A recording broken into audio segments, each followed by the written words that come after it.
അപ്പോൾ ഗൈസ് ഇന്ന് നമുക്ക് കുറച്ച് നാട്ടിലെ ഉത്സവ വിശേഷങ്ങളാവാം. ഇപ്പോൾ മൊത്തത്തിൽ ഉത്സവ സീസൺ ആണല്ലോ. സോ നമ്മുടെ ഇവിടെ വീരണക്കാവ് ശ്രീ ധർമ്മശാസ്ത്ര ക്ഷേത്രത്തിലെ ഉത്സവമാണ്. ഉത്സവം കഴിഞ്ഞിട്ട് കുറച്ച് ദിവസമേ ആയിട്ടുള്ളൂ.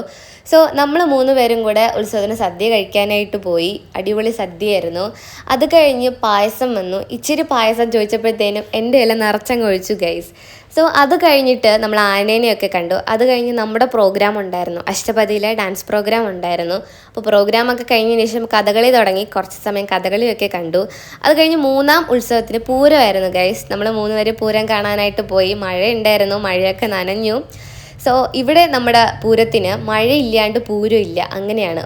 പൂരത്തിന് മഴ നിർബന്ധമാണ്, പക്ഷേ അതൊന്നും ആരും വകവയ്ക്കാറില്ല. എല്ലാവരും മഴ പെയ്തോട്ടെ ആയിക്കോട്ടെ, എന്നാൽ അതൊന്നും ആരും നോക്കാറില്ല. എല്ലാവരും അടിച്ച് പൊളിക്കാറുണ്ട് പൂരത്തിന്. സോ അത് കഴിഞ്ഞ് 4ാം ഉത്സവത്തിന് തിരുവാഭരണ ഘോഷയാത്രയായിരുന്നു ഗൈസ്. കണ്ടില്ലേ, വെറൈറ്റി ആയിട്ട് കുറച്ച് പാവകളിയൊക്കെ ഉണ്ടായിരുന്നു. സോ ഘോഷയാത്രയും നന്നായിരുന്നു, അടിപൊളിയായിരുന്നു. ശൃംഗാരിമേളവും ഒക്കെ ഉണ്ടായിരുന്നു. സോ ഇത്തവണത്തെ ഉത്സവം അടിപൊളിയായിരുന്നു. ഒരുപാട് മെമ്മറീസ് ഉണ്ടായിരുന്നു, ഒരുപാട് എൻജോയ് ചെയ്തു.